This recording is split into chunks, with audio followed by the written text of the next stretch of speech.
ಕಂಪ್ಲಿ ಶಾಸಕ ಗಣೇಶ್ಗೆ ಇಡಿ master stroke ಅಂತೆ. ಏನು ಮಾಸ್ಟರ್ ಸ್ಟ್ರೋಕ್ ಅಂದರೆ ಬೆಳ್ಳಂಬೆಳಿಗ್ಗೆ 10ಕ್ಕೂ ಹೆಚ್ಚು ಅಧಿಕಾರಿಗಳು ರೇಡ್ ಮಾಡಿದ್ದಾರೆ. ಫೈನ್.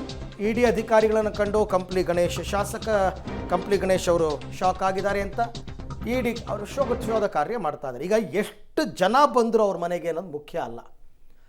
5 ಜನ ಬರಲಿ, 10 ಜನ ಬರಲಿ, 15 ಜನ ಬರಲಿ, 20 ಜನ ಬರಲಿ, ಬಟ್ ಏನು ಸಿಕ್ತು ಅವ್ರಿಗೆ, ಏನು ಎವಿಡೆನ್ಸ್ ಸಿಕ್ತು ಅಂತಕ್ಕಂಥದ್ದು. ಇತ್ತೀಚೆಗಂತೂ ಇಡಿ ಅವರು ಹಲವಾರು ಪ್ರಕರಣದಲ್ಲಿ ಸ್ವಯಂ ಪ್ರೇರಿತವಾಗಿ ಬರ್ತಾರೆ, ದಾಳಿ ಮಾಡ್ತಾರೆ. ಅವತ್ತೊಂದು ದಿವಸ ಅದು ಸುದ್ದಿ ಆಗುತ್ತೆ, ಮರುದಿನ ಏನು ಅಂತಕ್ಕಂಥದ್ದು ಗೊತ್ತಿಲ್ಲ. ಆಮೇಲೆ ಇಡಿ ಅವರು ಕೂಡ ಮೀಡಿಯಾಗೆ ಬ್ರೀಫ್ ಮಾಡಲ್ಲ. ನಾವು ಮನೆಗೆ ಹೋಗಿದ್ದಾಗ ಏನೇನು ವಶಪಡಿಸ್ಕೊಂಡಿದ್ದೀವಿ, ಏನು ಅಟ್ಲೀಸ್ಟ್ ಲೋಕಾಯುಕ್ತದವರಾದರೂ ಹೇಳ್ತಾರೆ, ಇವರು ಅದನ್ನೂ ಹೇಳಲ್ಲ.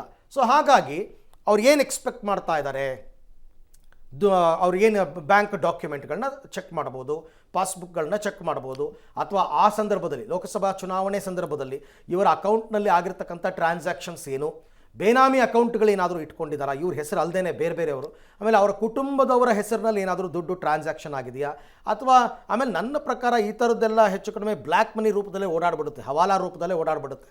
ಯಾರೋ ಜನರಿಗೆ ಏನಾದರೂ ಹಂಚಕ್ಕೆ ಇವ್ರು ದುಡ್ಡು ತಂದಿದ್ದಾರೆ ಅಂತಂದರೆ ಅದಕ್ಕೆ ಯಾವ ಇದು ಇರಲ್ಲ, ಸಾಕ್ಷ್ಯಾಧಾರಗಳು ಇರಲ್ಲ.